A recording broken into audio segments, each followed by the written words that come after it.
And my guest today is Guy Anderson. I guested on his show a couple of weeks ago, talking about the machinations of the music industry. So today we get to turn the tables, and it's only right that I get him on as my guest on Good Vibrations. So welcome along, Guy. Thank you so much for having me, Mark. No worries. So I know I'm a bit late to the party with this whole subject area, but I have been watching with great interest from the sidelines and mentally assimilating it all. So I figured it was time I finally delved into the subjects that you get into and have a free flow discussion about all of these. So on the cards today is Tartaria.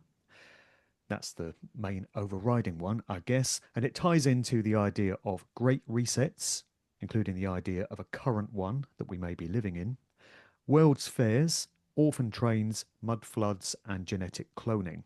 And I'm looking forward to you tying all these disparate elements together in this conversation. Before we get into all that, though, perhaps a little bit about your background, as you've got quite an interesting one in terms of some of your family influences. So, do you want to just walk us through that very briefly? Yeah, sure. My interest in, I suppose, occulted knowledge came from my father. He joined the Freemasons when I was a kid, and he wouldn't tell anybody what he did there. And that instantly sparked my imagination. And my mum started telling me things that they clearly didn't get up to. And one day I cracked open his briefcase, his special oversized briefcase, which had his apron in, and in it was this book, but it was coded. A lot of the words were missing, just the first letter and the last letter. And for years, I challenged him about what really went on there. And he always used to say the same thing. He used to say to me, "You can mock and your mum can laugh, but I'm telling you now, they run the world." And as soon as I was old enough, I joined. I wanted to know what he knew. And along the way, I'd started reading books that he left lying around, from Atlantis to the Sphinx, the Holy Blood and the Holy Grail. And then I moved on to David Icke and then Dan Brown's novels. And I never engaged at school. I didn't believe anything that they told me made sense or was relevant to life. And um, and now it's finally made sense. As I've gotten older, I've realized that the reason things didn't make sense to me is because our history appears to be a lie. And when I discovered Tartaria, that for me became an obsession. It remains, in my opinion, the biggest conspiracy of them all to remove an entire empire and civilization from history is to me far more significant and far more important than did we land on the moon?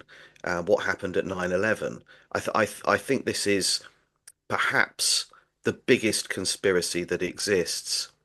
But with regard to the Freemasons, I joined. I thought I would learn occulted knowledge. I learnt a few things, but not what I thought I would. My youngest son joined because I wouldn't share with him what I knew, and he left within a year of me leaving. So it was a journey that I had to take, but I suppose, I was landed with more questions than I was ever going to get answers to. But my life has been one big journey down the rabbit hole, and I'm so far down now, I can no longer watch or engage with any form of mainstream news or media. Yeah, I get you.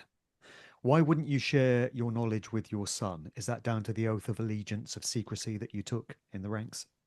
Not really, because most of that information is online, and by the time he joined, which was about 7 years ago, anything he wanted to ask me, he could have found on Google and probably did.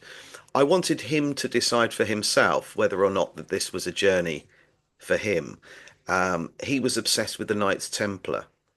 I sent him down the rabbit hole while he was at primary school, and then my dad joined in. And by the time he was at secondary school, he was reading Stephen Hawking and also David Icke.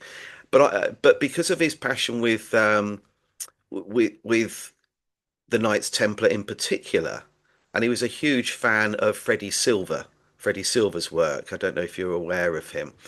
I thought the only way he's ever going to find out about the Knights Templar and join is if he becomes a Freemason. So I warned him. You know, my lodge met at the Grand Lodge of the United Kingdom. There are a lot of high-ranking Scotland Yard police officers there. He will see people's careers accelerate through perhaps no justifiable explanation.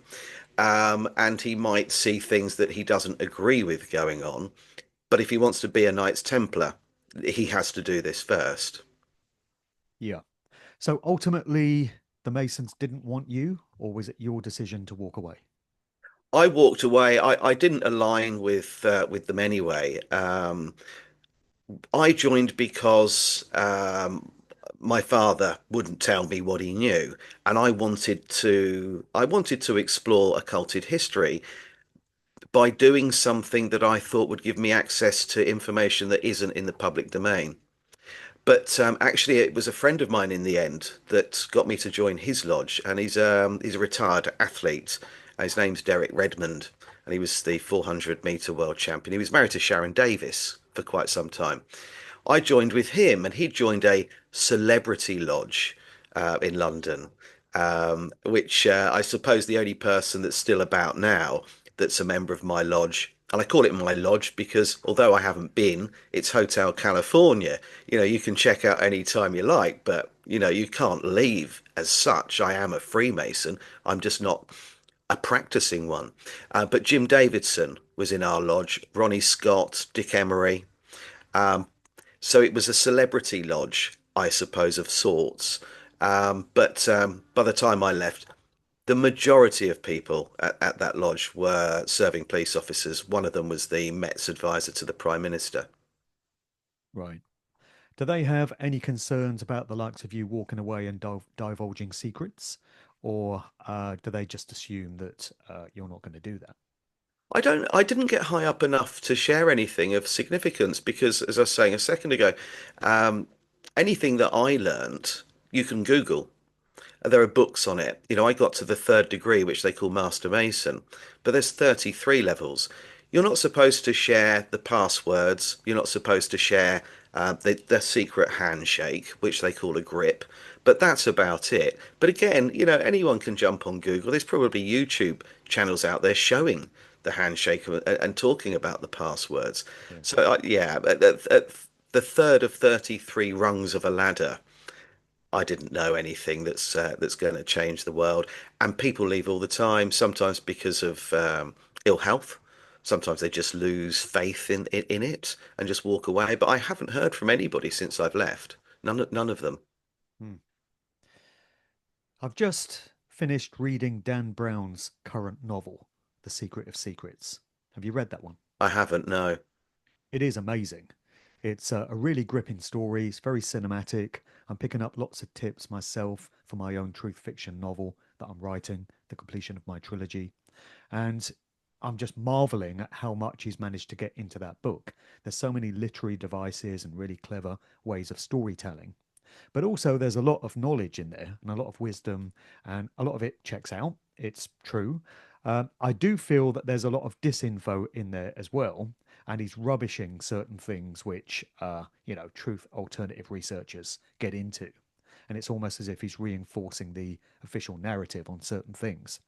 But I do suspect that Dan Brown is very high level connected. He's probably a high ranking Mason himself, simply to have had access to so much knowledge to put into his books, the Robert Langdon books specifically, the Da Vinci Code, Angels and Yeah, Demons, and such.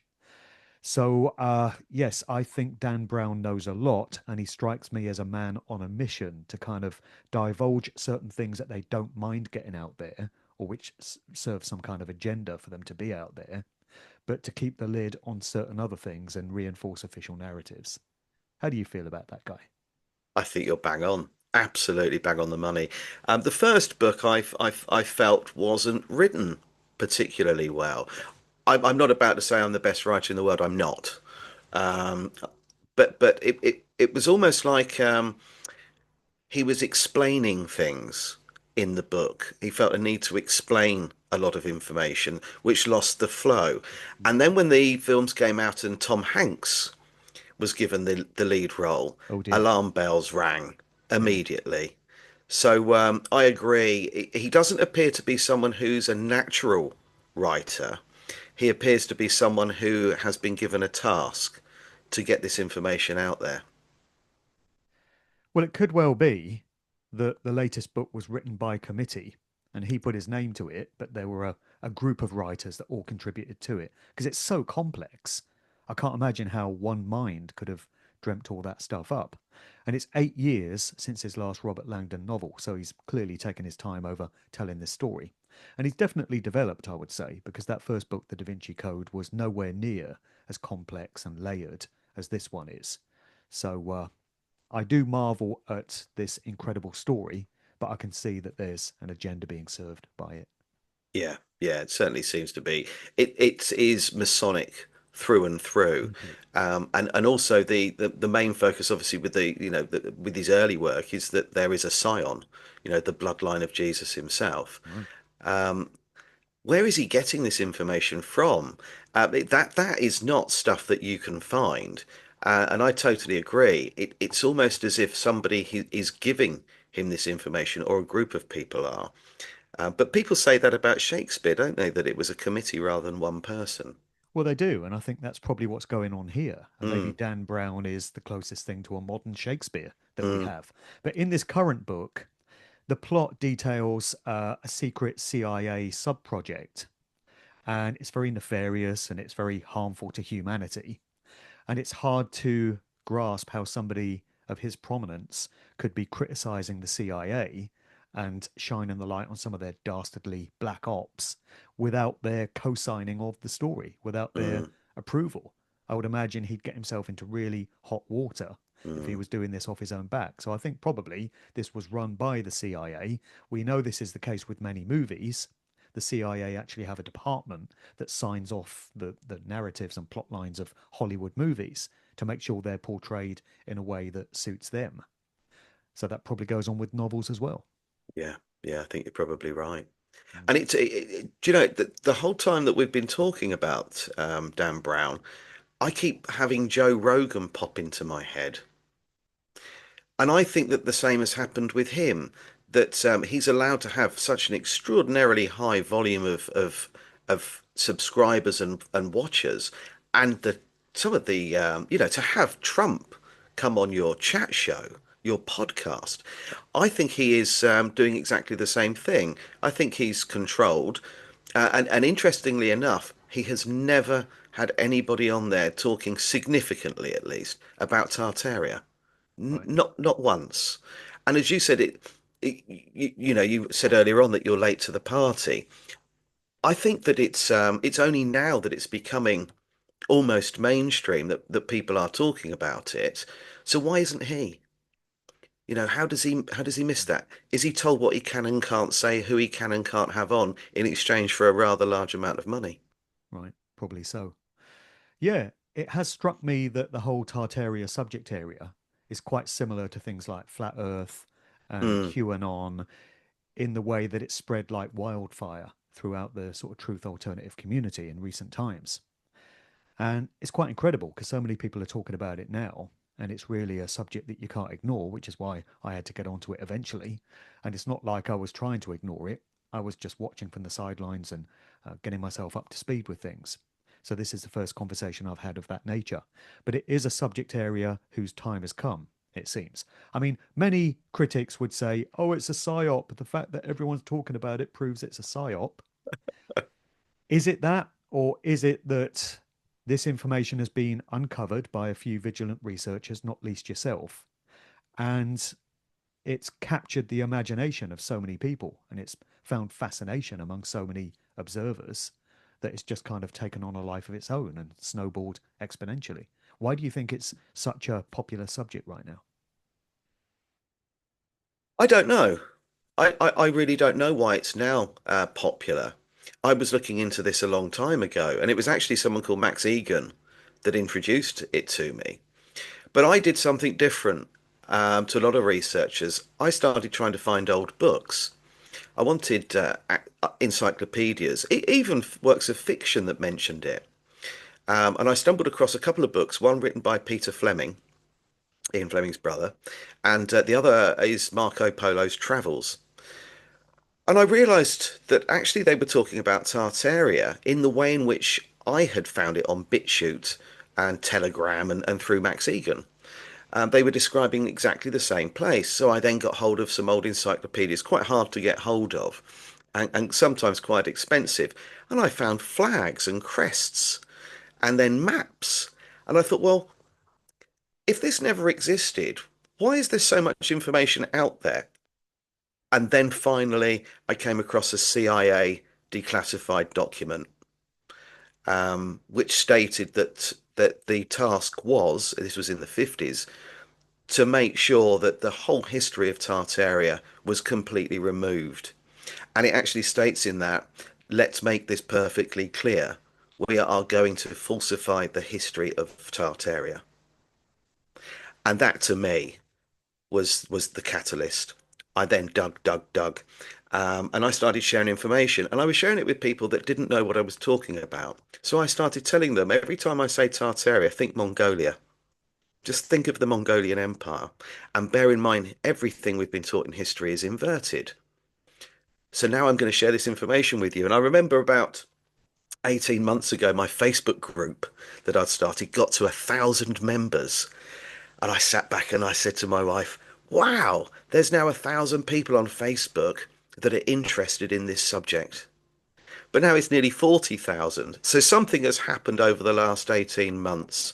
And I think that that's a combination of um, lots of people, myself included, pushing and pushing this content out there to a point where other people have come across it, like yourself and like Richard Vobes, and even the team at Iconic, David Icke's sons, Jamie and Gareth. It wasn't on their radar, and now they're making a documentary about it in January. It suddenly boomed, and my hope is that it will get to a point where we have to throw our history books in the bin and relook at what we teach children at school and start again. Yeah. Peter Fleming, Ian Fleming's brother, he was a well known travel writer, I think, wasn't he? Wrote Yes. catalogues. Yeah, My Travels in Tartary was the book that he wrote. Yeah. Wow. Surprising that he was allowed to put that information out, possibly. Yes. Yeah, very surprising. And I often wonder, is that because as we were saying with regard to Dan Brown, is it because they have to? Are they fearing divine retribution? Karmic I do wonder that. retribution, sorry. I get into predictive programming and the concept of placing the truth in plain sight when it comes to music videos and movies and things of that nature. And one of the main reasons why they do this is to absolve themselves of karmic retribution, the way they see it. Doesn't matter whether anyone else places stock in that whole idea. They clearly believe in it, and it is one of the reasons why they do this stuff. I think there's also an element of mockery and Yes. arrogance and hubris. They're like rubbing our noses in it and, kind of reinforcing the fact that there's nothing we can do about any of it. So here you are, suck it up and make the most of it. I wonder what these so called elites would make of so much information now being out there about the Mm. Tartarian Empire and things like the world fairs and mud floods and such. Do you think there would be any kind of concern or panic on their part? Or do you think they're so full of arrogance and hubris that it just wouldn't bother them? I often wonder that myself, and a couple of times I've been told to be careful anonymously. I was doing a live interview. I think it might have been on Rumble. I can't remember what platform it was on. And a message popped up from someone saying, "Don't think we don't know where you live." And I've had a few things like that. And you don't know whether or not it's just a keyboard warrior that's got overexcited or whether there is something to worry about in that. But I kind of I live in the hope that they are so arrogant that they don't care. And somebody said to me recently, okay, well, if we're going through a great reset now, and we've heard people on the World Economic Forum platform say that we're going through a great reset. Welcome to the Great Reset. Let's say that they carry on with their nefarious activities, and we have a few more medical interventions offered to us, and we see, the death toll start to ramp up, and then we have a third world war, and they start doing other things, and we're slowly being killed off. Someone said, well, how are they going to get away with it? And I said to them, what makes you think they care? What are you going to do about it? How can you stop them? Who are you going to complain to? when the people that you need to approach for help are the very people doing this. It's like the world's got Stockholm syndrome. We hate the people that control us, but we go to them when we need help. What makes you think these people are going to do anything about it when you say the government's trying to reduce the population? I want you to do something about it. Or I think that this medical intervention ended the life prematurely of my family member or my friend. And what? And what? They don't care, and I think it is the arrogance. But I think it's going to be their downfall, their arrogance. Well, it's long been my hope that it will be. And look at what they have got away with. Think back to the Mm, nonsense of 2020 and 21. As far as I'm aware, not one single individual has served 1 day of jail time for the treason that occurred in those years and continues to now. They're all just walking around, free men and women. They've got away with it. They've literally got away with murder, mass murder. hmm And like you say, there's no recourse, there's no path that you can go down to seek retribution for these things because they've got it all tied up. This brings us back to the Masonic networks, the Brotherhood. They got all the courts and the police and the judiciary all in their pockets. So you can't ever hope for justice within their system. Any kind of justice has to occur outside of that. And it seems that we collectively, as humanity, have just not been able to organize ourselves effectively enough to come up with some kind of alternative. And so we're mm, left with the ridiculous, absurd narrative of probably a few thousand, tens of thousand people controlling the other 7 or 8 billion. yes. Who would ever have believed that that could be done? If this was presented as the plotline to a Hollywood movie, people would be walking out of the cinema saying, yeah, it's pretty good, but the plot was a bit far fetched. Welcome to 2025, Yeah. Yeah, it's like George Orwell could predict the future. right? Everything that he said, everything he wrote appears to be happening right now, but in some cases it's actually worse than his predictions. Yeah. And so many Yeah. Hollywood movies that have Mm, depicted dystopian futures, mm. futuristic societies. Note to all film directors everywhere other types of society other than dystopian are available. And yet, the plot lines to so many of these films are coming true. And not only that, things that people like David Icke and so many other researchers have been warning about for decades are happening right now. Digital ID. Isn't this exactly what so called conspiracy theorists have been warning is coming? And yet here it is. Mm. So, do you think all this stuff is part of the current Great Reset? Maybe you could just walk us through your idea of resets and where they've occurred in history. And we're going into content here from your two books, I guess, Tesla and the Cabbage Patch Kids, The Fall of the Tartarian Empire and Reset of 1776, and your current one, Rise of the Clones, the Cabbage Patch Babies. Yes, I think resets happen quite often. And they appear to take place when the population has got to a point where it's no longer being controlled to the extent that they want it.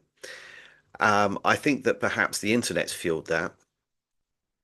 I believe that the internet was actually put in place to control us to an extent, to misdirect us, and also to monitor what we look at and who we communicate with. But I think it's backfired, and I think platforms, including YouTube and Facebook, which we know are censored, still lack I suppose, the ability for the parasites, as I call them, to be able to remove content quickly enough or block certain things. So I think that for all of the negative points that the internet has brought us, it's given us the ability to share information very, very quickly. And although it might be taken down, by the time that's happened, it's been shared so many times that it's out there. And I think that that is the problem now. They push that we're overpopulated, and we keep hearing that. And we know that New World Order is something that's very important to them. Bush Senior was talking about that back in his time. And lots of people have repeated that. So I think now we're at a point where not only have we overpopulated as far as they're concerned, which I personally don't believe, but we've got to a point where too many of us are fighting back. And I think 2020 might have been an exercise to see how many people are not controllable, how many people are not following the narrative and no longer believe what's going on. And I think that's why we've seen an increase in the chemtrailing going on. Um, why we've seen people like Gates buy so much farmland in America, and companies like Nestle buying up nearly all of the natural water supplies, so they can hit us non-conformists from a different angle. My fear now is that rather than having to repopulate when this civilization is gone, they're going to have AI. So they're not going to need anywhere near the same number of people to perform an infrastructure that works. So I think we're going to see a huge, perhaps over the next 10 years, a huge drop in the population. Yeah. What do you make of the destruction of the Georgia Guidestones the other year? What was it, 2022 or 23? They were destroyed by some sort of missile in the middle Mm, of the night. It was caught on camera. And those stones famously depicted the wish of the so called elites to reduce the world's population to half a billion. Do you think that they engineered the destruction of those monuments because they felt that the plan was already well underway and they're on target for what they want to achieve? So they no longer have to have it etched in stone as their kind of wish that they want to put out into the universe to have physically manifested. that's a really good point. I don't know. I mean, because we don't really know the truth about how they appeared, do we? We don't really know. Um, but yeah, that's a really interesting point. And is that part of it? You know, the destruction of them, does that mean that then they no longer need them present Well, because they've served the purpose? yeah, But I don't know. That's another mystery, isn't it? But I find it fascinating that they actually existed to start with. yeah. And it felt like just that. They seem to buy into this idea that we can manifest our own experience reality by casting our will and our intent out there. And what Yeah. better way to do that than to literally carve it into stone and Mm, have it standing for 40 odd years before it eventually being destroyed? There's also the Deagle population documents, which detail what the future expected populations of certain nations are to be. And they're quite alarming because population figures have declined dramatically when they project forward sort of 10, 20, 30 years. So I wonder if this again amounts to them placing the truth in plain sight. They're telling us they're reducing the mm, world's population through their own documents. And it's their way of escaping karmic judgment as they see it, but also, revelation of the method, telling us what they're doing. yeah. Yeah, I totally agree with you. I think that's exactly what they do. It's not, like you said earlier, not that dissimilar to Hollywood, is it? They clearly have to tell us what they're doing, but whether or not that is because of karmic retribution or whether that is their arrogance, I don't know. I would hint that it's perhaps a combination of the two. But I certainly think they have to tell us, or there is a desire to tell us.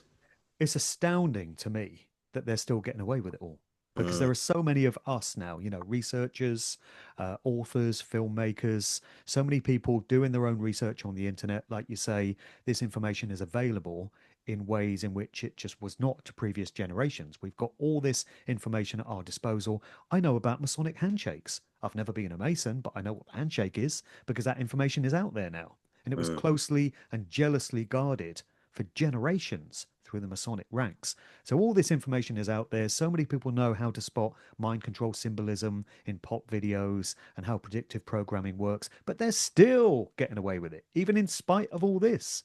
Just makes me wonder what it's ever going to take when we have a generation now so privileged to have all this information and knowledge and wisdom at their disposal, but still the agenda marches on.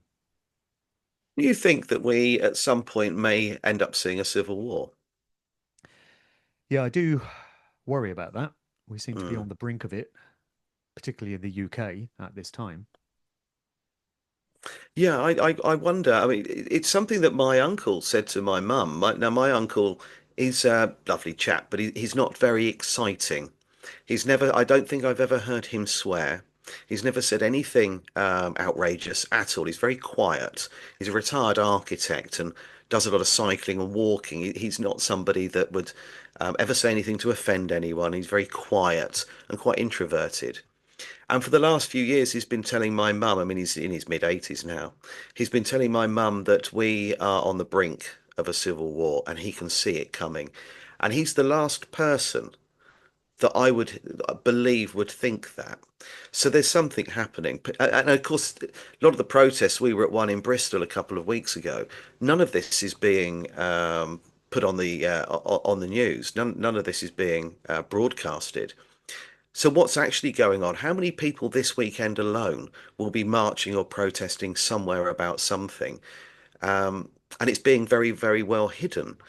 It's not going to take much for that protest to become a riot. And we saw it with council tax, didn't we? When it was poll tax, the poll tax riots in London. We've seen it. We know what the public are capable of if they're pushed far enough. But is this too much of a slow burn? Mm. And are they misdirecting us? You know, because a lot of these protests that I've seen are about immigration, but they're not focusing on the fact that it is all young, military serving aged men that are coming here and asking the questions why and what is actually their true purpose. They're not asking those questions. They've just got a problem with immigration, saying, you're putting these people up in nice hotels, you're giving them money. What about us? There are people living on the streets. You're missing the point. That isn't why they're coming here, in my opinion. These people are going to be uniformed up and they're going to become some form of army. Mm. And I think with digital ID as well, my eldest son said that he's not sure whether or not it's about control, or he's not sure ultimately if this is going to be some other mechanism in which we are pushed to have medical interventions. All he does know is, as far as he's concerned, it's an invasion of his privacy. Mm. So it might be that people are out there protesting for the wrong reasons, but at least they're out there doing it. And I think that it's not going to take much to push these people over the edge. Yeah. Okay, well, we'll find out soon enough, I Mm. guess. So, going back to your idea of resets tied into Tartaria and all these associated subjects, do you feel that all the things we're going through now, the New World Order Master Plan, Agenda 2030, social credit control systems linked to digital ID, smart grid, Internet of Things, 5G, do you think that's all part of this engineered Great Reset? Do you think that's what Klaus Schwab was announcing with his book in 2020? And do you think we're on the cusp or involved in already a reset of the type that no previous generation in humanity has ever gone through? Because this one is digital and electronic and technological in nature. Do you think that's what we're experiencing right now, us lucky folk? I do. Yeah, absolutely, Mark. But it mirrors exactly what happened last time because we used to live in Northamptonshire and they'd built a super prison just before we moved away. Um, Yeah, Wellingborough. yeah, and and I believed at the time they were building that its ultimate purpose was to store, if you like, store people just like me. People like you, people like Richard Vobes and David Icke. To be in the same block. Yeah, yeah. I mean, look now. I think over 4,000 people have now been arrested in the UK for what they've written online. Um, and we know some of them have actually been incarcerated. So when you look at what happened before, we had a lot of civil wars. We had the Napoleonic Wars, the American Civil War. They depopulated the male population of the earth significantly. And between 1776 and 1876, 3.35 billion people died. It left a population of 1.3 billion people. So over two and a half times the population had died. And some people actually wrote back to their loved ones during the Napoleonic Wars, stating that when the smoke cleared and the dust settled, they realized they were fighting people wearing the same uniforms. Um, so I think that they're going to depopulate, but back then it seemed to be through war, and we also had outbreaks, like for cholera, for example. And then they did something really clever. They introduced the Lunacy Act. And one of the stipulations was if you had lost your husband in battle and you were widowed, and you had children, there is no way a woman was considered able to raise those children without the husband, the father. So you were committed. It was one of the grounds you could be sectioned for, committed for life, because your husband died in battle. That gave them the children. And children appear to be a common theme. It's always the children, isn't it? If we look at the BBC and Epstein's Island and so on, the children seem to be the ones that pay the ultimate price. And I don't think anything's changed. They're still being trafficked. Social services are taking children away from families, sometimes without actual just cause, and they're being lost in the system. So I think that it appears that they're doing the same thing again. We're having war now. Perhaps a third world war could be on the horizon. Medical interventions, outbreaks, people being locked away for their opinions and views. So it kind of mirrors what happened when Tartaria fell, but in a more technologically advanced, certainly how we see ourselves as technologically advanced, a more digital way of doing exactly the same thing. And I think that this has been going on for a very long time. Perhaps the first example would be the Great Flood. Mm. So the Tartarian Empire, what geographical area are we talking about? What modern day nations would we recognize as previously having been part of Tartaria? Well, Tartaria itself was a region and it covered most of Asia and also Russia and went into Eastern Europe. But it sort of span across the northern hemisphere, and I always refer to it as an echo of Atlantis. It was almost as if somebody from the Atlantis time, the Golden Era, had passed information along, perhaps through priests, perhaps through bloodlines, but had passed information on, in particular, how to harness energy from the ether and work using cymatics and frequency. So the ethos appears to have travelled across the world, and that's why we see buildings in places like Tasmania and Samoa that kind of mirror what we would expect to find in places like London, um, and also that why there are buildings that shouldn't be there. You know, in the middle of nowhere in Australia, for example, I can't remember the name of the area, but they held a World's Fair, one of the first in Australia. No one lives there. No one lives there still today. Yet you've got these buildings everywhere, and they seem to mirror the same architectural design and ethos, if you like, that we see happening across the world. So it was really an expanse of land, but it was an ethos. Um, they called it Great Tartaria, Great Tartary, Grand Tartaria, but it broke down into regions, Chinese Tartary, and so on. But slowly that was broken down, and all we were left with was Tartaria, which was changed to be known as Mongolia. And that's all we had left. It appears that the last functioning country running using their technology, building in that way, was Germany. And the last city that appears to have, I suppose, shown very similar attributes to what we would expect to find was Dresden. Oh, the Dresden that was bombed heavily in the Second World War, that one. Mm, yeah. And I think that's the purpose behind a lot of wars. It's Getting rid of the not, evidence.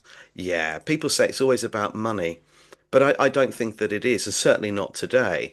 I think that war is actually to do with depopulation, and I think it's to get rid of certain architecture or fines. There are people out there that believe that Saddam Hussein had found a Stargate. I don't know whether he did or not. I don't know. I'm not high enough up the food chain. But that could explain why he suddenly had weapons of mass destruction and was a threat. My eldest son worked for a bank in Australia for years, and he worked with a lad that had just come over from Afghanistan. And he said to him, "What's it like with ISIS? With ISIS and Al Qaeda, what was it like growing up with them?" And he said, "I didn't until the CIA arrived dressed up as them and started telling us we should fear them." Hmm. Straight from the horse's mouth. So I think that depopulation serves a couple of purposes, but perhaps the more upsetting one being that they actually take great pleasure from watching us kill each other. Hmm. I remember growing up as a kid, finding tartar sauce in Yes. pubs. You'd put tartar sauce on your chips. I don't see tartar sauce anymore. Maybe that's a remnant in the name of the Tartarian Empire, but I don't see tartar sauce in pubs anymore. It's Is this funny part of the though. cover up? It's funny because I've said to people over the years that actually that's one of the last remaining signs. Well, it's We proof still, that it existed, isn't it? yeah, and we still get it actually. Whenever we have fish and chips from the chip shop, we do get it if they've got it. We've normally got a jar here, but steak tartare is Mongolian or Tartarian, and they used to put the meat in their saddlebags, and it would tenderize by banging around in there and being sort of bashed around over a couple of days. And that was steak tartare, but the sauce was actually French, and it was created to go with the steak. So originally it wasn't for fish at all, but it's the steak that's Tartarian and the sauce is actually French, which is quite strange. Right. So when the Tartarian Empire disappeared, did it fall as part of some natural organic process the way so many empires have through history? Or was it specifically systematically destroyed and taken out, in your view? Systematically. I've been looking at the work of someone called Michelle Gibson, and she believes that, as far as I'm concerned, and lots of other people, we're on some sort of electric circuit board, ley lines, if you like. And she believes that they were spiked. And that star forts, these incredible structures called star forts that exist all across the Earth, there's 319 of them. They're incredible to look at, and I'd urge anybody to jump online and just type in star fort and have a look at these. They represent the same shape that water makes, a molecule of water makes when subjected to 432 hertz. Built at a time before the microscope, before we knew frequencies, if we follow mainstream history. She believes that actually one of these was spiked. A central star fort was spiked, perhaps with a direct energy weapon, and that was the cause of the mud floods all across the earth, earthquakes, weather modification, and so on. All of this happened simultaneously. I think that the civil wars, the mud floods, the outbreak of cholera, the genocide that took place, all at the hands of really ultimately the Catholic Church, who went to places like America and took indigenous children away from their families and forced them to speak English. And I think they started again. Um, I got a lot of my research from a Russian mathematician called Anatoly Fomenko, and he wrote a book called New Chronology. And within that, he evidences an incredible amount of information to suggest that the Jesuits infiltrated every sector of every society, every government, every ruling monarch, um, to get them to remove Tartaria. Books were burnt, libraries were emptied, private libraries emptied, and slowly everything was removed. But it took approximately 100 years for that to happen, and it was funded ultimately by the Rothschilds. The Catholic Church was on its knees, and the Rothschilds came along with a rather large donation in exchange for them helping to remove Tartaria from the pages of history, then keeping the technology for themselves to slowly reintroduce at a time when they could profit from it and use it to a certain extent to control us. So Tartaria, in your view, would not have been run and controlled by the same sort of class that we have presiding over society today. So these people were more interested in the upliftment of humanity and, positive intentions. And that's why they had to go, because that doesn't align with satanic psychopaths of the type we have running the world today. Yeah, I totally agree. That's exactly the case, in my opinion, at least, and from what I've read. And they've inverted people throughout the Tartarian Empire too. One being Genghis Khan. I've read a lot about Genghis Khan, and he doesn't appear to be the person that we were told. For example, he allowed the practice of every religion in the Tartarian Empire or Mongolia. Any religion was accepted without fear of persecution or ridicule. Now, that's not the same person that was described to me when I was at school. He also introduced a passport for the first time, which allowed people from Europe to travel into Tartaria and guaranteed safe passage. He took personal responsibility for anything that happened to them and would make anybody that did something to those travellers answerable to him. Now, that doesn't again sound like this nefarious character. A lot of people call the period of time the Tartarian Empire, which really went from about the year zero to around 1800. A lot of people refer to that as the millennial reign of Christ, a time when everybody lived in balance and harmony with the earth. Everybody's sole mission was to raise their frequency and vibration. It saw no crime, no war, um, and that these star forts and cathedrals and so on were built by the saints and the angels, all working using harmonics, frequency, and cymatics. It's a complete contrast to how we live today, and I believe that that is because these bloodline families wanted to take control back, believing that it's their God-given right, their birthright to rule over us. So slowly, through a series of very well orchestrated plans, they removed the empire and slowly put themselves back in a position of power. There does seem to have been a lot of inversion going on in terms of the way certain things have been presented to us through history. Like you say, with world leaders, it seems Colonel Gaddafi was not quite the way he was presented. Saddam Hussein also, even Adolf Hitler. Meanwhile, you have people like Winston Churchill, who was Oh, lauded as the greatest Briton of all time, a national hero, and he was a sexual deviant and reportedly a murderer and a Satanist. And these are the sort of people that we're trained to put up on pedestals. yeah. Meanwhile, so called Western society, the likes of Europe and America, we're taught that this is like the pinnacle of human existence. It's a totally linear timeline, and we progress all the time, get better at what we do, and no generation has had it better than us because we're the model to which all other nations should be aspiring.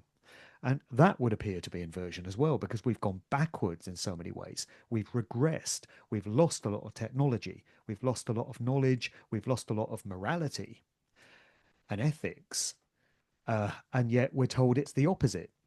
And this is the hallmark of a Satanist, which tells us that we have a satanic control system because they invert everything and present us with a 180-degree uh, version of what was there previously or what is the truth. That's a fantastic analogy, Mark. I've got to say. I mean, that would have sat really well on the back cover of my first book. Yeah, I couldn't have put that better myself. You're exactly right. And as I said to you earlier on, that they called the period of time the millennial reign of Christ, and that's also connected to the fact that a lot of Russian mathematicians who feel very strongly about the fact that Russia, until relatively recently, was considered to be backward compared to Western civilization, when actually they were far more advanced and were the stronghold, the capital country, if you like, of Tartaria, using technology harnessed from the ether and so on, way more advanced. And he believes that 800 years were added to our timeline. And they called that period of time the Dark Ages. It's span into it's sorry, spilt into the Middle Ages as well, where for a long time nothing really happened. Um, Now, when in religious circles they refer to Tartaria as the millennial reign, 1,000 years of peace, if you take 800 years from that and the period ended in 1800, then you are at the year 1000, which is a millennial reign. We then enter Satan's little season. In the Bible, a season where these parasitic families who put people on the throne to rule that have no right to take charge.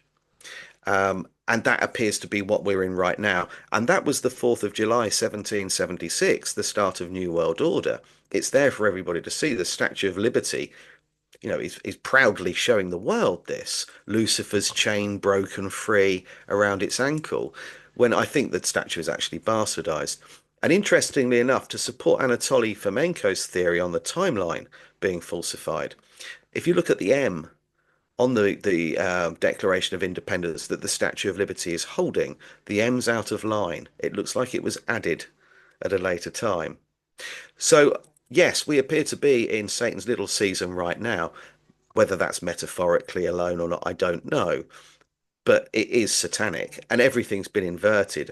I've done an awful lot of research into Hitler, and he is not who we are told.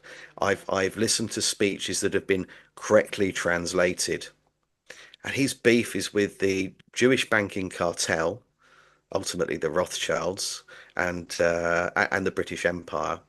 And actually gave one speech where he said that it was time for every brother across the world, no matter what creed or colour, to unite because he's coming to save them from the clutches of the British Empire. Now, that's not what I was taught. I was taught that he was a mass murdering lunatic. Do you get Well, booked for many conferences talking about this stuff? Probably oddly not. enough, oddly enough, it's I don't go into that in too much detail, but I do quite a lot of talks. But fortunately, to sit and listen to, I guess, if you're giving a talk, and incidentally, I was chatting to Dom and Chris last night. I know you did an event with them recently. Yeah. Um, and I think we're with like-minded souls. So if I stood up and say, don't get me wrong, I don't know what truly happened during the Second World War. All I do know is I've got a lot of evidence to suggest and support the theory that we were lied to. And as you quite rightly said about Churchill, Churchill is a warmongering lunatic, a very sinister and nefarious character that just along with the people that caused the illegal invasion of the Middle East should answer for acts of genocide and are war criminals. What they did at Dresden, Hiroshima, and Nagasaki, just those places alone. I think really were genocide and warmongering, but no one ever faced trial. There was the victors always write the story, don't they? And yeah, I think that he was inverted. Absolutely. Now, I'm not saying that these things didn't take place, but I do know that the gas chambers were American, and that was the backing, that was the funding. It was an American funded um, innovation, whatever you want to call it. I have been called out for saying, "Are you denying what happened?" And just to make it clear, my mum's Jewish. My grandfather's from Ukraine. I had family that went to these camps. So I don't come from a place where I have an agenda either way.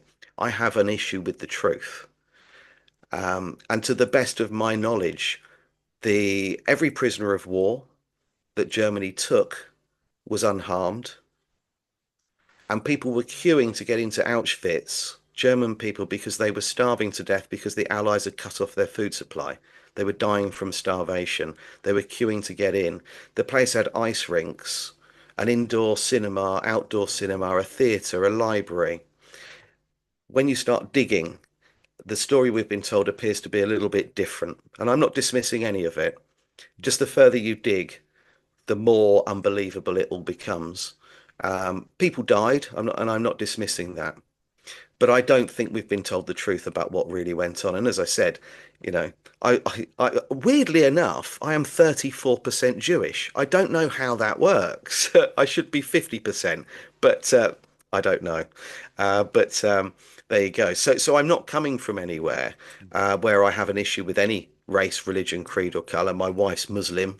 My dad's Roman Catholic. My best friend's black. I couldn't give a toss what color or faith someone is. I just have a massive issue with us being lied to. And it's always the British Empire, isn't it? They're always the savior. They're always seen as being the people that did the right thing. But in actual fact, they've caused the pain and suffering and theft as well across the world for a very long time. Millions of people have suffered at their hands. And of course, 60 million people have died at the hands of the Catholic Church over the years. So I think we need to look at the whole thing. Yeah. My dad tells me that when he was little at school, he used to look at a map that they had on the wall of the British Empire and the nations that it had taken over. And he remembered at a very early age thinking, how could a poky little island like England take over that much of the world and have that much of an impact? And of course, he didn't realize at the time that it's all part of an agenda. There's secret society networks, there's this control system that we have.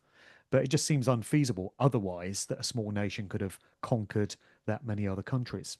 I think with inversion, there's a bit more of it going on with the Statue of Liberty because Mm. upon close inspection, it's a geyser. Yes, it is. It certainly appears to be a geyser. So again, that satanic inversion. We're told it's Lady Liberty. Is it really? Not very feminine, is it? You mentioned Satan's little season. How far into that do you feel we are? And when is that coming to an end? I want you to say this weekend. Well, it's funny you should say that because apparently it's supposed to end this weekend. If only. Well, a season is supposed to be a quarter. If we look at seasons of the year, for example, it should be a quarter, shouldn't it? So, in theory, um, if we break down periods of time, then that would suggest that if the millennial reign of Christ was 1,000 years, then a season should be 250, which would mean that it would be over by the 4th of July next year, because it started on the 4th of July, 1776. Oh, well, But I don't that's see that treason. happening. I think Would be nice. it would be nice. But I watched a podcast from someone who'd infiltrated ChatGPT, got through to another level, and they work with AI. It got quite a lot of views, it's up in the millions. And they'd asked it a series of questions, but done it in a careful way. So they set parameters and guidelines for ChatGPT to follow.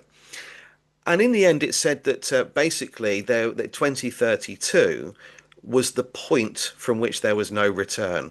And that was when it believed that the agenda um, has kind of planned for people that are willing to follow the mainstream and continue to be controlled to have something like the Neuralink fitted.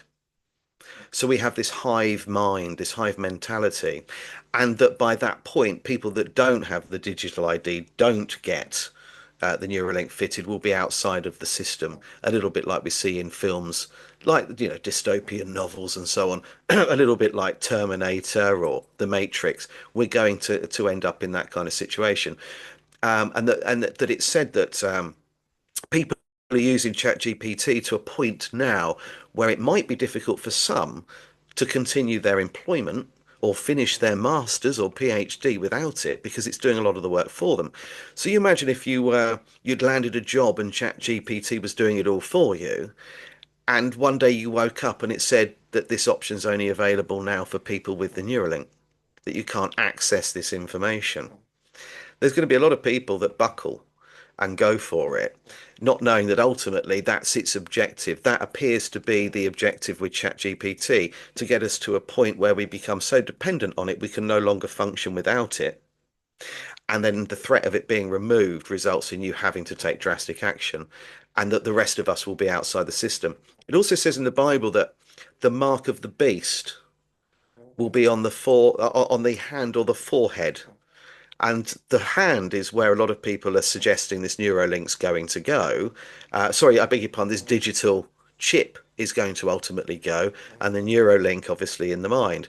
So that does seem to align with prophecy, that we're heading that way. But yeah, 2032 appears to be the end. That's the end of this, and we'll see what we're left with. But it'll be interesting to see what happens on the 4th of July next year, because that will be 250 years from the beginning. It will. There's a music video that I've been showing in some of my recent talks from 1985. So it's 40 years old. And it's from a group called the Family or the Family International, which is effectively a sort of mind control religious cult. And this song and video was put together by Jeremy Spencer, who used to be in Fleetwood Mac. And he Oh, left right. Fleetwood Mac very quickly in 1971 and joined this cult. And he was the musical director behind this project. And it's called Kathy Don't Go to the Supermarket. And it's got this cheesy, sort of quite dated looking video, but it depicts this girl going to her local supermarket, and people are only able to buy goods if they've got a chip in the palm of their hand, which they run across a scanner. And then there's a guy standing by the checkouts who decides whether they're allowed to make these purchases or not. So that's what we're heading towards. I'm Mm. hearing that Tesco is trialing something like this already in some of its stores, whereby it's going to limit the amount of certain types of products that you can buy. So if it feels that you've bought too many bottles of vodka this month, it's going to say no more. It's going to make the decision for you.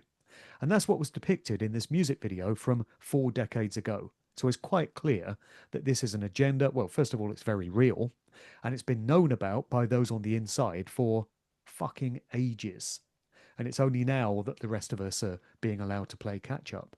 So, just some very stark reminders that this stuff is very real. It's out of the bounds of conspiracy. But then again, it offers the best opportunity we've ever had to actually do something about it and not comply with the madness that we now know is headed our way.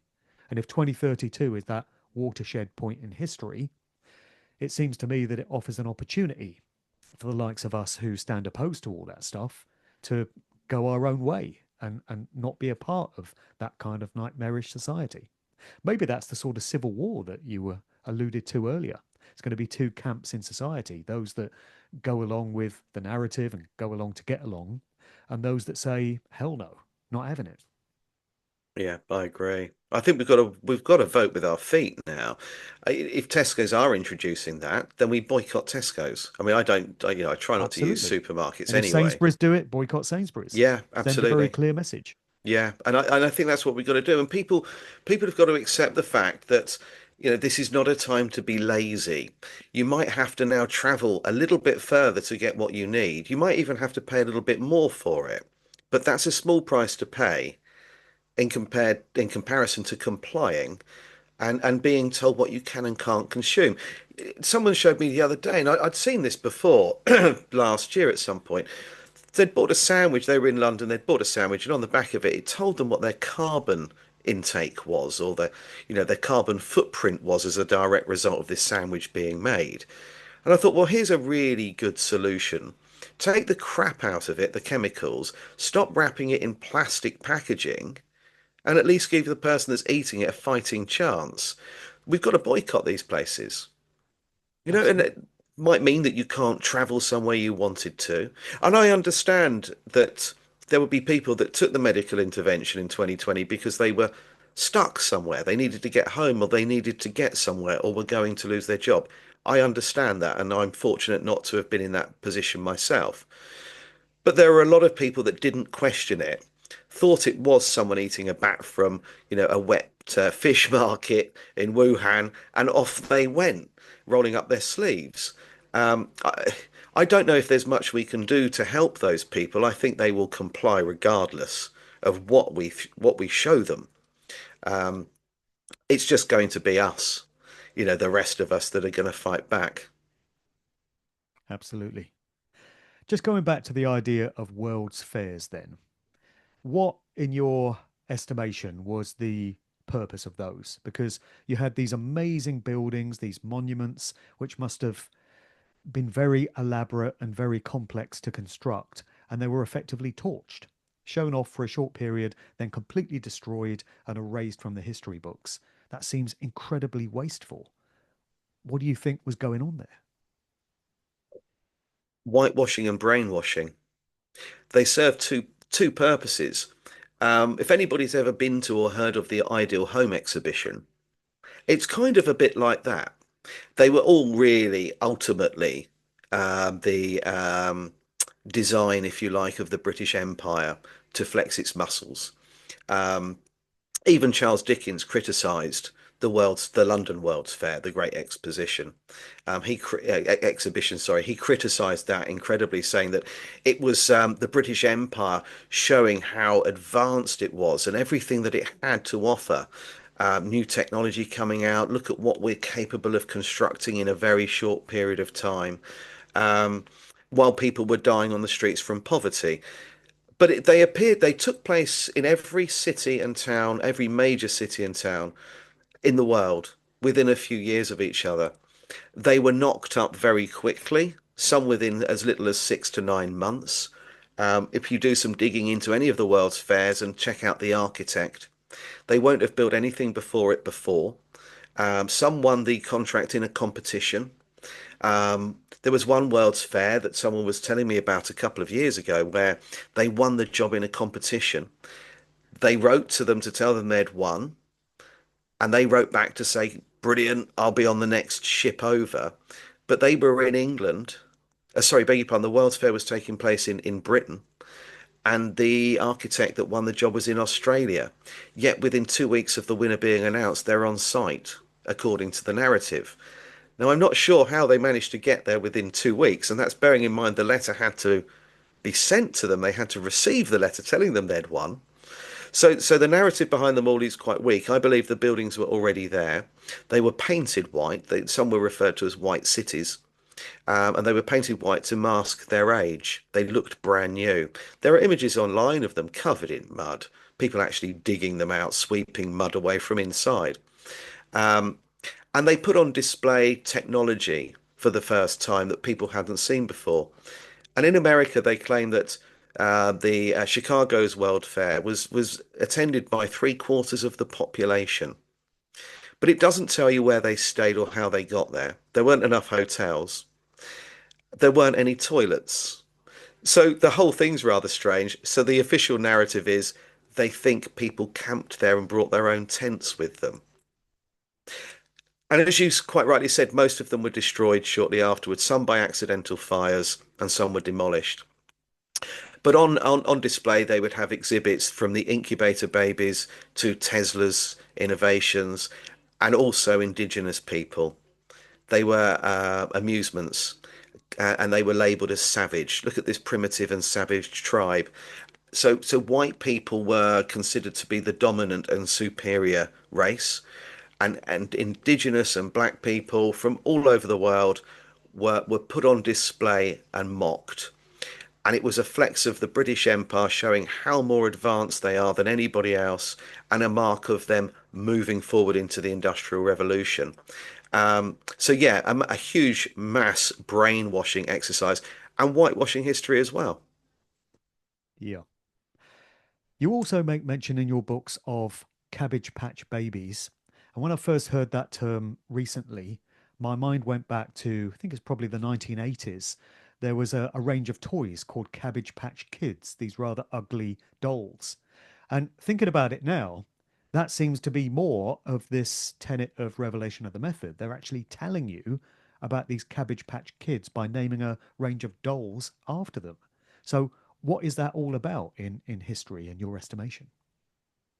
Well, as I said earlier on, we'd lost a significant chunk of the population, and we were left with a lot of orphan children. And then suddenly, at the same time, in the late 1800s, we see the arrival of baby farms. Now, the backstory is that if you got pregnant and you shouldn't have, out of wedlock, or you were poor and couldn't afford that child, they went to a baby farm. Thousands of children were being taken from these baby farms and shipped across the world. A lot more than the records suggest were ever delivered to these baby farms. And a lot of them appear to have come from Germany. And at exactly the same time in Germany, a series of postcards came out called Cabbage Patch postcards or Meadow Baby postcards, depicting babies being plucked from cabbages or found in the water and fished out in nets. Um, they slowly became known as repopulation postcards. And these children were growing in gardens and they were called kindergardens. And that's where that started. These postcards became popular across Europe, in particular in France, then into England, and then ultimately in America. And very shortly, people started sending these postcards to each other. And there's some in my latest book, but there are some online people can find quite easily that on the reverse, people have taken photographs and uploaded them, where they say, you must come and get one of these babies soon before they sold out.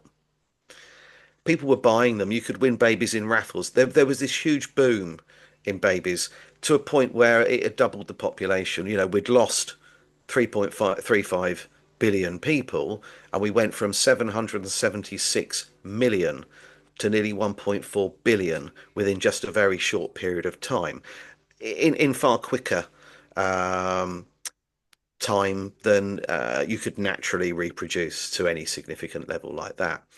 So the theory is they were cloned, and that the cloning goes back to the Anunnaki and the story in the Epic of Gilgamesh, or the story that was then taken and used in Genesis, that, you know, the story of cloning, where a rib's removed from Adam and another life's created and so on. But obviously, the Old Testament, a lot of it's based upon the Epic of Gilgamesh, which is a far older text, where these gods or godlike beings created us and cloned us and mass produced us to basically be a slave. And the theory is that this technology was kept by the bloodline, the royal bloodline family, which was Marduk, Enki, and Enlil. Marduk's name was also Amun-Ra in Egyptology. And Amun-Ra, when he died, he left everything behind to the children of Ra, and they were to be known as the Ra childs.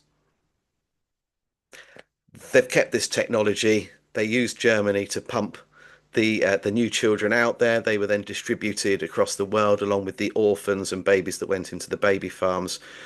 And every now and again, in plain sight, they've reignited that, perhaps in for fun, perhaps in fear of karmic retribution. But the biggest telltale sign of our time would be the Cabbage Patch Babies. And the interesting thing is, the marketing story that Xavier Roberts came up with is that he climbed through a waterfall, he cut through some roots and vines, found himself in a row of cabbages, and inside these cabbages were babies. And one baby spoke to him and said, "Please save us and find people that will adopt us, because if you don't, we've got to go and work down the mines. We will be miners." Mm. You look at the Industrial Revolution, all of the pictures of the people working in the mines are children. They're all miners. So it looks like that the workforce behind the Industrial Revolution were children, and because that's all they had at their disposal at the time. Also known as minors, Yeah. minors. Mm. And it seems as if they were getting rid of the adults with all the memories that they had and their history and their heritage, and bringing in new generations through these children who had no recollection of what had gone before, so that they could be indoctrinated and brainwashed with the new version of history and go forward thinking that's reality. And history, so-called history, evolves from that point. And the real history has been scrubbed and largely destroyed, negated. Yeah. Yeah, absolutely. And it's the use of the word great. Now, if you think about the Great Fire of London or the Great War, you know, some people refer to World War One as the Great War, and or the Great Fire of this, the Great Flood. There's nothing great about it, not in the way we use that word. Great But when Britain, Great Britain, there's nothing not so great great Britain. about. Yeah. Yeah. So why are we using that? When also we refer to a generation before us, two generations before us as being great. So I believe that the use of the word really is memory loss. So when an event takes place that is considered to be great, whether it's a great reset or a great fire or a great flood, that actually what that means is that each generation from that point on loses a little bit of the history and information. And so by the time, if your great grandfather experienced life in the late 1800s, early 1900s, tells you what it was really like, they'll obviously have told you that the earth's flat at school and a very different history to us. By the time that got to your grandfather, that it had been diluted slightly, then your father, then to you, then to your children, the history is almost gone. And that appears to be what great stands for. It's the removal each generation of a little bit more knowledge and information. Yeah. In a previous conversation that we had, you hinted that there might be some sort of overlap between the sort of stuff that you're talking about here and what I get into in my so called God series of videos, which are ongoing. This is where I'm questioning the true nature of this realm in which we find ourselves and the true nature of whatever force or entity could have created it and to what end. Do you think a lot of what you talk about in your book ties into some of the stuff that I'm talking about, or at least some of the questions that I have? Because a lot of what you presented today and I do want to try and end this conversation on a vaguely positive note if we can find one. It's obviously quite dark and devastating. It's not welcome information. And it just reinforces for me the fact that we live in a hellish kind of realm where this kind of activity can take place in the first place and is allowed to occur. So I don't know what thoughts you might have about the God question and how all this stuff ties into it. This is something I ask myself all the time. As recently as this morning, I ask myself every day if there is some um, loving, caring being looking over us right now, why is this all allowed to happen? And if Jesus died for our sins, how does that explain a child dying from cancer or being stillborn? Now, in religious circles, the answer is always, well, it's God's will. And my answer to that is, okay, then stop asking for donations when I walk into a cathedral or a church, because if it's God's will, then that church will stand and continue as long as God wants it to without me interfering. Right. So you can't pick and choose what God's will is. To me, I think it's all hijacked. I think that we are all connected to something. I think there is some sort of creator. I think it's probably energy rather than a man with a beard in the clouds, which is often what we depict your first thought of God. If you were asked to draw God, very few people would draw a ball of energy. They would draw a man with a beard sitting in the clouds. Um, I think religion's been hijacked. I think they've taken old stories and twisted them in and given us a set of rules to follow, 10 commandments, which came from the 30 commandments or 30 rules in the Egyptian Book of the Dead. And I think that we have been told not to question it and told that there will be consequences for our actions if we don't follow it. And it's been used to shed a lot of blood. So I think that religion has been hijacked. I think the gods in the Old Testament are nefarious. They're not very loving, that's for sure. Very jealous gods, um, who are prepared to wipe us out in the blink of an eye, and sacrifice and so on taking place. So I don't think the Bible's talking about a God that we would consider. Perhaps the New Testament does. Perhaps that's different. I think they're two different books written by two different people, or peoples, or committees. But I do think that we're connected to something beautiful, and religion has been used as a tool to disconnect us. And I think actually, if you look at the Bible and read the Old Testament, that it may be the other side that have written this. But it's getting that message across to people. You were indoctrinated from such a young age into it. It's very hard to break through. But I ask myself that all the time, Mark. And I think that with regard to heaven and hell, perhaps that is how you choose to live today. That you can take pleasure from even the smallest things in life, or you can focus on the negatives. And my brother often asks me that with all this information I research and everything that's in my mind, how do I sleep? You know, everything's constantly a very low vibrational kind of theme that I'm talking about or investigating. And I always say the same thing. The fact that I know this information means I can share it with others. And the more people that are aware of what's going on and what's happened in the past, the more likely they are to do something about it happening again in the future. So that's a positive in itself. Forewarned is forearmed, I suppose. And I live in the hope that one day I will wake up during my lifetime and see that enough people have now realised what's going on. We'll overthrow them. We are the 99%, and we'll get things back to how they should be. And I hope that I do see that. I do believe that I will. Hmm, great. And if it happens this side of 2032, then so much the better. Yeah, absolutely. Yeah. Well, that seems like a really great note on which to leave this conversation, Guy, which has been awesome. Really enjoyed having this chat with you and getting your insights. Do you want to just remind the viewers where they can get hold of your books and anything else you've got going on? All those conferences you get booked at to talk about Hitler and stuff, you know? Yeah, I mean the best place to get my work or read my blogs, because I post on Facebook every day and it's sometimes a little bit too sensitive, so I'll put the guts of it there.